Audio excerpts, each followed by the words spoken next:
تو تمہیں پتا چلے گا عید کا دن ہے سرکار غوث اعظم رضی اللہ تعالیٰ عنہ کے کاشانِ اقدس سے رونے کی آواز آ رہی ہے، رونے کی آواز آ رہی ہے۔ دروازے پر کسی نے دستک دیا ہے، یا شیخ آج تو عید کا دن ہے، آپ کے گھر سے رونے کی آواز کیسی آ رہی ہے؟ تو سرکار غوث اعظم فرماتے ہیں ہاں ہاں آج عید کا دن تو ضرور ہے، مگر ساتھ ہی ساتھ اس بات کو بھی یاد رکھو عید کا دن اس کے لیے ہے جس کی عبادت کو اللہ نے قبول کر لیا ہو، جس کی عبادت کو اللہ نے قبول کر لیا ہو، جس کے نماز کو اللہ نے قبول کر لیا ہو، جس کی عبادت کو اللہ نے قبول کر لیا ہو، اس کے لیے آج ہرگز عید کا دن نہیں ہے۔ جس کی عبادت کو اللہ نے مردود قرار دے دیا ہو، وہ غوث اعظم کون غوث اعظم جنہوں نے اپنی زندگی کس انداز میں گزاری ہے۔ ہمیں اپنے بزرگوں سے، ہمیں اپنے بزرگوں کی زندگی سے درس عبرت حاصل کرنا چاہیے کہ ہم اپنی زندگی کو کیسے گزار رہے ہیں، ہمارے اسلاف نے کس انداز میں گزاری ہے۔ ان کی سادگی بھری زندگی کو ذرا اٹھا کر دیکھو، یہی قریب میں عید کا دن گزرا ہے، اٹھا کر دیکھو گناہوں کا کوئی بھی اڈا پرسنٹیج نکال کر دیکھو تو پتا چلے گا کہ گناہوں کا کوئی ایسا اڈا نہیں جو مسلمانوں سے آباد ہوتا نہ نظر آیا ہو، گناہوں کا کوئی ایسا، کرائم کا کوئی ایسا اڈا نہیں ہے جو مسلمانوں سے آباد ہوتا نہ نظر آیا ہو۔ پھر ہم پوچھا کرتے ہیں کہ ہم نے اپنے آپ کو کیسا بنا لیا ہے، اپنے آپ کو مصطفیٰ کا شیدائی بھی کہا کرتے ہیں، غوث اعظم کا فدائی بھی کہا کرتے ہیں، مگر اپنی زندگی کو ہم نے کیسے گزارنا شروع کیا ہے۔ مصطفیٰ کی ذرا سیرت کا پہلو اٹھا کر دیکھو کہ مصطفیٰ جان رحمت صلی اللہ تعالیٰ علیہ وسلم مسجد نبوی شریف میں جلوہ فکن ہے، صحابہ اکرام کی مقدس جماعت ہے، صحابہ اکرام کے درمیان مصطفیٰ جان رحمت قیامت کا ذکر کر رہے ہیں۔ مصطفیٰ فرماتے ہیں اے میرے صحابیوں، کبھی قیامت کے دن کو یاد کیا کرو، کبھی قبر کی تنہائی کے بارے میں سوچا کرو۔ مصطفیٰ جان رحمت کے تمام تر صحابہ نے جب مصطفیٰ کی بارگاہ میں سنا ہے کہ مصطفیٰ جان رحمت صلی اللہ تعالیٰ علیہ وسلم ہمیں قیامت کا ذکر، قیامت کا دن یاد کرنے کی فکر دلا رہے ہیں، تو مصطفیٰ کے صحابہ نے کہا تھا کہ یا رسول اللہ ابھی مجلس میں آپ نے فرمایا تھا کہ قیامت کے دن کو یاد کیا کرو، ابھی آپ نے فرمایا تھا قبر کی سختی کے بارے میں یاد کیا کرو، قیامت کا دن بہت خوفناک ہوگا، قیامت کا دن بہت سخت ہوگا۔ یا رسول اللہ ابھی آپ نے فرمایا تھا کہ قیامت کے دن کو یاد کرو، قبر کی تنہائی کو یاد کیا کرو، محشر کی تپش کو یاد کیا کرو۔ آقا آپ نے اس جملے سے پہلے فرمایا تھا کہ جس طرح لوہے کو زنگ لگ جایا کرتا ہے اسی طرح دلوں کو بھی زنگ لگ جایا کرتا ہے۔ آقا جب لوہے کو زنگ لگ جایا کرتا ہے تو اسے تو کسی انداز میں صاف کر لیا جاتا ہے، دلوں کو جب زنگ لگ جائے تو کس انداز میں صاف کیا جائے؟ تو مصطفیٰ نے فرمایا تھا دلوں کے زنگ کو صاف کرنا چاہتے ہو موت کو کثرت سے یاد کیا کرو، قرآن کی تلاوت کو یا قرآن کی تلاوت پابندی سے کیا کرو۔ اے مسلمانوں میں تم سے پوچھنا چاہتا ہوں کہ میں آج سے پوچھنا چاہتا ہوں کیا آج ہم نے قرآن کی تلاوت اپنے گھر میں کرنے کا معمول بنا رکھا ہے؟ تو پتہ چلے گا آج ہم نے اپنے گھر سے قرآن کی تلاوت کی پابندی کو بالکل ختم کر دیا ہے۔ اور مصطفیٰ نے کامیابی کا دو ہی راستہ بتایا تھا، اگر تم چاہتے ہو اپنی زندگی میں خوشحالی چاہتے ہو، اگر تم چاہتے ہو کہ تمہاری زندگی سرفرازی کی منزلوں سے ہمکنار ہوتی نظر آئے تو تم قرآن مقدس کی تلاوت کرتے نظر آؤ۔ آج ہم نے قرآن کی تلاوت پر عمل کرنا بھی چھوڑ دیا ہے، قرآن کی تلاوت کرنا بھی چھوڑ دیا ہے، آج مسجدوں سے بھی کتنا دور ہو چکے ہیں، مگر صرف اور صرف آج ہماری زندگی میں صرف دعوی عاشقی رہ گیا ہے۔ صرف دعوی عاشقی سے مسلمانوں یاد رکھو، صرف دعوی عاشقی سے تم کامیاب نہیں ہو سکتے ہو۔ اگر تمہیں اپنی زندگی کو کامیاب بنانا ہے تو تمہیں قرآن کی تلاوت بھی کرنی ہوگی، موت کو کثرت سے یاد بھی کرنا ہوگا۔ اللہ اکبر، تمہیں قرآن کی تلاوت بھی کرنی ہوگی، موت کی کثرت سے تم کو یاد بھی کرنا ہوگا۔ اور جب موت کی فکر انسان کے ذہن و دماغ میں آیا کرتی ہے، موت کی فکر، قیامت کا منظر انسان کے ذہن و فکر میں رہا کرتا ہے، تو اس کی زندگیاں کیسی گزرا کرتی ہے. اپنے بزرگوں کی زندگی اٹھا کر دیکھو. یہی غوث اعظم رضی اللہ تعالیٰ عنہ عید کے موقع پر جسے خوشی کا دن کہا گیا ہے، فرماتے ہیں عید کا دن اس کے لیے ہے جس کی عبادت کو اللہ نے قبول کر لیا، جس کی تسبیح، جس کی تلاوت، جس کی تراویح کو اللہ نے قبول کر لیا ہے. مجھ عبد القادر کو اس بات کی خبر نہیں ہے کہ اللہ تبارک و تعالیٰ نے میری عبادت کو قبول کیا کہ مردود قرار دیا. یہ کون کہہ رہا ہے؟ جس نے سالہ سال ایک قدم پر کھڑے ہو کر قرآن مقدس کی تلاوت کی ہو، جس نے سوکھے پتے کھا کر کے اپنی زندگی کو گزارا ہو، جس نے کئی سال تک ایک وضو سے عشاء کے وضو سے فجر کی نماز ادا کی ہو، اس عبد القادر کا فکر آخرت کے تعلق سے یہ جملہ کیا ہمیں جھنجھوڑتا نہیں کہ ہمارا حال کیا ہے؟ وہ عبد القادر تو رات بھر قرآن کی تلاوت کر رہے ہیں، ہم تو صرف جمعہ کے علاوہ مسجد میں جا ہی نہیں رہے.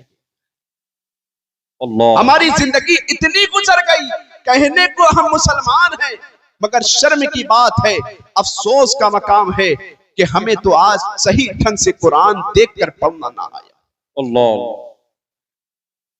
کہنے کو ہم مسلمان ہیں، مگر آج صحیح ڈھنگ سے ہمیں شریعت کے جو ضروری مسائل سے آگہی ہونی چاہیے وہ ہمیں نہ آ سکتی. مصطفیٰ نے کیا ہمیں ایسا ہی مسلمان بننا دیکھنا پسند کیا تھا؟